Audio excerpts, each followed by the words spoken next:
Everyone, welcome to my channel. তোমাদের সহচরী দীপিকা। আশা করছি আপনারা সবাই খুব ভালো আছেন। আপনাদের আশীর্বাদে আমরাও খুব ভালো আছি। এখন আমরা রয়েছি দুবাই এয়ারপোর্টে। এতদিন পর, মানে 3 বছর পরে যখন আমরা ইন্ডিয়া ফিরে যাচ্ছি, তখন যাওয়ার তাড়াটা কিন্তু অনেকটাই আমাদের বেশি। কিন্তু দুর্ভাগ্যবশত আমাদের প্লেনটা আজকে ডিলে হয়ে গেছে। তার জন্য নেক্সট যে ফ্লাইটটা ছিল সেটাও কিন্তু আমাদের ডিলে হয়ে গেছে। মানে যেই ফ্লাইটটা ছিল আমাদের রাত 2টোর সময়, মানে সকালে আমরা ইন্ডিয়া পৌঁছে যেতাম, এই ফ্লাইটটা রয়েছে আমাদের দুপুর 1টার সময়। তো আজ যেহেতু রাতটা আমাদের দুবাইতেই কাটাতে হবে, তার জন্য ওনারাই কিন্তু সমস্ত কিছু ব্যবস্থা করে দিয়েছেন। প্রথমে আমরা মেট্রো করে যাচ্ছি বাসে করে হোটেলের জন্য। তো আমরা এখন হোটেলে পৌঁছে গেছি, তবে হোটেলটার নাম আমার মনে নেই, নাহলে আপনাদের সাথে নিশ্চয়ই শেয়ার করতাম। আর শোভন হচ্ছে দেখাচ্ছে ওদেরকে আমাদের টিকিটসগুলোকে, কারণ ওরা একবার চেক করে নেবে, আমাদের পাসপোর্টটাও চেক করে নিচ্ছেন, তারপরে কিন্তু আমাদের হোটেল রুমটা দিয়ে দেবেন। আর এখানে দেখুন কত মানুষেরা রয়েছে যারা কিন্তু রুমের জন্য ওয়েট করছে। তো আমাদের রুম নাম্বারটা আমরা পেয়ে গেছি, আর আমাদের রুমটা দিয়েছিল হচ্ছে 4th ফ্লোরে। তো চলুন রুমটা আপনাদের সাথে একবার শেয়ার করে নিই, ভেতরে গিয়ে দেখা যাক কেমন সুন্দর রুম। এই হোটেল রুমেই থাকবো। ভীষণ ভালো হোটেল দিয়েছে, ফ্লাই সার্ভিস থেকেই দিয়েছে এখানে। তো ভীষণ ভালো হোটেল। তো আপনাদের একবার ঘুরিয়ে ঘুরিয়ে দেখিয়ে দিই। এই যে, আর 2টো বেড আছে, আর টিভিও রয়েছে। ভালো রুমটা আজকে রাতের জন্য বেশ ভালো। তো বসে পড়েছি, আর পারছি না। অবশেষে হোটেল রুমে পৌঁছাতে পেরেছি, সেটাই শান্তি। কালকে 10টার মধ্যে আমাদের বেরিয়ে যেতে হবে, সকালে ব্রেকফাস্ট দেবে। তো সমস্ত কিছুটা আপনাদের সাথে শেয়ার করব। তো আজকের মতো আপনাদেরকে জানাই গুড নাইট। কালকে সকালে আবার আপনাদের সাথে দেখা হচ্ছে। এখন বাজে সকাল 8:30। তো উঠেছি আমরা 7টার সময়, আর এখন আমরা সব প্যাক করে নিচ্ছি। আবার জাস্ট রাতটুকু এখানে কাটালাম। এইবারে যাব আমরা ব্রেকফাস্ট করতে। তো ফ্লাইটের ওখান থেকেই কিন্তু আমাদের সমস্ত সুবিধা দেবে, বাস আসবে, তারপরে আমরা রওনা দেবো আবার সেই এয়ারপোর্টের দিকে। চলুন এখান থেকে, হোটেল রুম থেকে এত সুন্দর একটা ভিউ দেখা যাচ্ছে, আপনাদের সাথে একবার শেয়ার করে নিই। দেখুন রুমের বাইরেটা কি সুন্দর, ভীষণ সুন্দর। আর এই দিকে দেখুন কুয়াশা পড়ে গেছে, জানেন তো, নাহলে কিন্তু আরও সুন্দর দেখতে লাগতো দূরে। এখানে বিল্ডিংগুলো কিন্তু খুব একটা উঁচু নয়, দূরের বিল্ডিংগুলো অনেক বড় বড়, তবে সামনের দিকটা পুরো ফাঁকা। চলুন এবারে ব্রেকফাস্টটা করতে যাই। আর এখানে ব্রেকফাস্টে কী কী দিচ্ছে আপনাদের সাথে শেয়ার করে নিচ্ছি। তো শোভনার ছেলে রেডি হয়ে গেছে একদম, আর ব্যাগগুলো আমরা এখানেই রেখে যাব। আগে আমরা ব্রেকফাস্ট করে আসব, তারপরে চেক আউট করবো। তো আমরা এখন এসে গেছি ব্রেকফাস্ট করতে।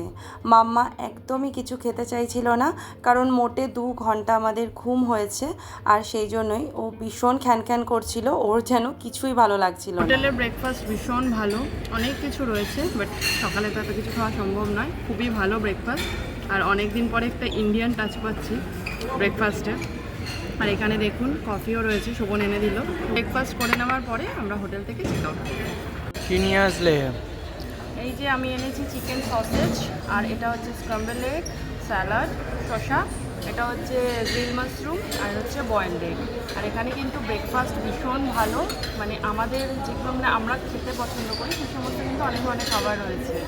তো এই সসেজগুলো সমস্ত কিছুটা আমি খাবো না, মামার জন্য এনেছি। যত ইন্ডিয়ার কাছাকাছি যাচ্ছি মনটা যেন একদম আনন্দে ভরে উঠছে। আর আমরা যেখানে ছিলাম সেখানে কিন্তু দেখছিলাম অনেক বাঙালিরাও রয়েছেন।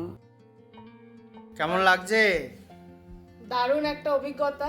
প্রথমে ভাবছিলাম বিরক্ত লাগছিল প্রথম দিকে, তো এখানে আসার পরে ভীষণ ভালো একটা অভিজ্ঞতা। হঠাৎ করে প্লেনটা ডিলে হয়ে গেল, আর তার জন্য আমরা এই দুবাই দেখার একটু সুযোগ পেলাম। যদিও ঘোরার আর টাইম নেই, আমাদের কিছুক্ষণ পরেই বাস রয়েছে, যেটা আমাদের আবার নিয়ে যাবে হচ্ছে এয়ারপোর্টে। তো জাস্ট এখান থেকে একটু দেখে নিচ্ছি, অ্যাটলিস্ট একটা দিন আমরা দুবাইতে কাটাতে পারলাম, সেটা কিন্তু অনেকটাই আমাদের কাছে আনন্দের, অনেকটা বড় পাওয়া বলতে পারেন। খুব সুন্দর জায়গা। বুর্জ খলিফা দেখতে পাচ্ছ? হ্যাঁ দেখুন, ওই দূরে একটা চূড়ো দেখা যাচ্ছে, ওটা হচ্ছে বুর্জ খলিফা। আপনারা বুঝতে পারবেন না হয়তো ফোনের সাহায্যে, কারণ পুরো কুয়াশা হয়ে আছে আজকে, জানি না তো কুয়াশা পড়েছে কেন। এখানে কিন্তু টেম্পারেচারটা অনেকটাই বেশি, 37 ডিগ্রি চলছে। রুমের মধ্যে এসি চলছে বলে আমরা বুঝতে পারছি না, বাট বাইরে যখনই বেরোচ্ছি প্রচণ্ড গরম লাগছে। এতদিন পর এতটা গরম পেলাম আমরা। তো যাই হোক, এখান থেকে মেট্রো যাচ্ছে, ভীষণ সুন্দর একটা ভিউ, ভীষণ সুন্দর একটা ভিউ হোটেল থেকে এই জায়গাটা। তো কিছুক্ষণ পরেই বেরিয়ে যাব। তো এখানে দাঁড়িয়ে দাঁড়িয়ে একটু সময় কাটাচ্ছি, আর বাইরের ভিউটা দেখছি। এখন বাজে হচ্ছে 9:30, আর এই যে বাস সার্ভিস দিয়ে দিয়েছে, আমরা যাচ্ছি এখন এয়ারপোর্টের দিকে। আর এই যে মাম্মা, আর এখানে শোভন, আর এই দেখুন বাসটা ভীষণ ভালোও দিয়েছে, খুব সুন্দর সার্ভিস, খুব ভালো লাগলো, ওনাদের ব্যবহারও খুব ভালো। আমাদের হাতে যেহেতু অনেক কম সময় আছে, তাই দুবাই আপনাদের ঘুরে ঘুরে পুরোটা দেখাতে পারবো না। এই বাসে যেতে যেতে বাইরের যতটুকুনি দৃশ্য আমরা দেখেছি ততটুকুনি আপনাদের সাথে শেয়ার করে নিচ্ছি। ভীষণ সুন্দর পরিষ্কার সিটি হচ্ছে দুবাই, আর একদম চওড়া রাস্তা, চারপাশের দৃশ্যটাও ছিল ভীষণ ভালো। তবে আমরা যেহেতু বেশি দূর যেতে পারিনি, তাই এখানে প্রাকৃতিক সৌন্দর্য কতটা সেটা আপনাদেরকে বলতে পারবো না। আর আমরা যদিও দেখি, তবে বাসে যেতে যেতে যতটুকুনি দেখতে পারছি এটা বোঝা যাচ্ছে ভীষণ সুন্দর একটা সিটি। যদি আর একটা দিন সময় পেতাম তাহলে কিছুটা হলেও সিটিটা ঘোরা যেত। জানেন তো, যেতে যেতে কিন্তু যেটা খুব বেশি চোখে আমাদের পড়ছিল সেটা হচ্ছে খেজুর গাছ। এখানে নাকি খেজুর ভীষণ বিখ্যাত, তাই প্রচুর পরিমাণে খেজুর গাছ কিন্তু দেখা যাচ্ছিল। জানেন তো, মাঝে মাঝেই আমার কিন্তু সেই ডার্লিংটনের কথাই মনে পড়ে যাচ্ছিল যখনই বাইরের দিকে তাকাচ্ছিলাম। ডার্লিংটনের মতো অত শান্ত পরিবেশ কিন্তু নয়, কারণ ডার্লিংটন হচ্ছে একটা ছোট টাউন। প্রাকৃতিক পরিবেশ একেবারে ভরে ভরে রয়েছে, বড় বড় উঁচু বিল্ডিংয়ে যেদিকেই চোখ যাবে শুধুই সবুজ আর সবুজ। তাই যেখানেই যাই না কেন ডার্লিংটনকে কোনোদিনই ভুলতে পারবো না। তো যাই হোক, দেখুন আপনাদের সাথে কথা বলতে বলতে আমরা কিন্তু এয়ারপোর্টের একদম কাছাকাছি চলে এসেছি। তো চলুন এইবারে বাস থেকে নামবো, নেমে আপনাদের সাথে আবার এয়ারপোর্টে গিয়ে দেখা হচ্ছে। আপনারা কি দেখতে পাচ্ছেন, এয়ারপোর্টে ঢুকেই কিন্তু শোভন চলে এসেছে একটা গোল্ড শপে। তো আমাদের বোর্ডিং পাস নেওয়া হয়ে গেছে, সিকিউরিটি চেকিং হয়ে গেছে, এখন বসে আছি। 10:30 বাজে, আমাদের ফ্লাইট হচ্ছে 1টার সময়। তো 2.5 ঘন্টা এখন বসেই কাটাতে হবে এয়ারপোর্টে। আর দেখছি চারিদিক ঘুরে ঘুরে খুব সুন্দর সুন্দর শপ রয়েছে, তো গোল্ডের কিছু জুয়েলারি শপও রয়েছে, তো সেগুলো একটু দেখছিলাম। এত সুন্দর সুন্দর ডিজাইনের, মানে রিংগুলো, তারপরে ব্রেসলেট, চেন, ভীষণ সুন্দর। ব্যাঙ্গেলসগুলো ভীষণ সুন্দর ডিজাইনের রয়েছে, ভ্যারাইটি প্রচুর পরিমাণে রয়েছে, তো সেগুলোই ঘুরে ঘুরে দেখছিলাম। তো এই যে আপনাদের ছোট্ট মাম্মা, দুষ্টু মাম্মা দেখুন কি করছে। একটা মুহূর্ত শান্ত না, সেই কালকের থেকে বেরিয়েছি, এত টায়ার্ড আমরা, তারপরে ওকে দেখুন। তো আবার ঘুরে ফিরে শোভন চলে এসেছে সেই গোল্ড শপটায় কিছু কেনার জন্য। তো হাজব্যান্ডের কাছ দিয়ে গোল্ডের কোনো গিফট পেলে তার মজাই আলাদা। তো একটা দিয়েছে আমাকে গিফট, তো আমি ভীষণ হ্যাপি। দুবাই এয়ারপোর্ট থেকে একটা গিফট পাওয়া হয়ে গেল। তো এখন বাজে দুপুর 1টার মতো, আর এইবারে আমাদের সময় হচ্ছে প্লেনে ওঠা। দেখতে পাচ্ছেন, প্লেনে ওঠার 20 মিনিট পরেই কিন্তু মাম্মার লাঞ্চটা আগে দিয়ে গেছে। আর মাম্মাকে লাঞ্চে দিয়েছে হচ্ছে রাইস, তার সাথে চিকেন, এখানে কিন্তু কেক রয়েছে, তার সাথে রয়েছে হচ্ছে স্যালাড, যেটা সুইট কর্ন স্যালাড আগেও দিয়েছিল।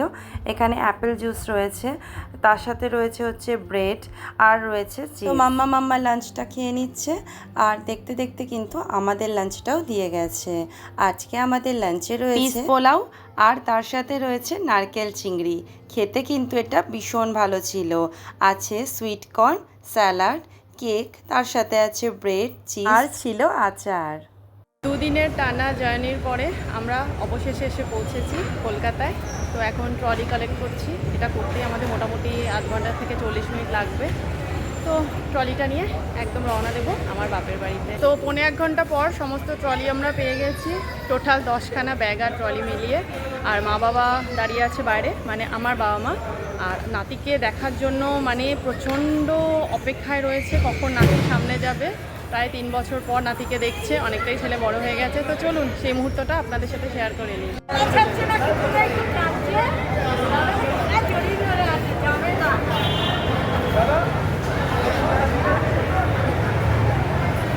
তো কলকাতায় ঢুকে ভীষণ গরম পেয়েছি, ভীষণ গরম লেগেছে। আর এই যে মা আর নাতি দুজনে দাঁড়িয়ে রয়েছে। তো ব্লগটা আজকে এখানেই শেষ করছি, আপনাদের সাথে দেখা হবে নতুন আরেকটা ব্লগের সাথে। আর আমার ব্লগ যদি ভালো লাগে তাহলে প্লিজ লাইক, শেয়ার, কমেন্ট আর সাবস্ক্রাইব করে আমাদের পাশে থাকবেন। আমি ফিরবো নতুন আরেকটা ব্লগের সাথে, ততদিন আপনারা ভালো থাকবেন, সুস্থ থাকবেন, আর সবাইকে অনেক খুশিতে রাখবেন। টাটা।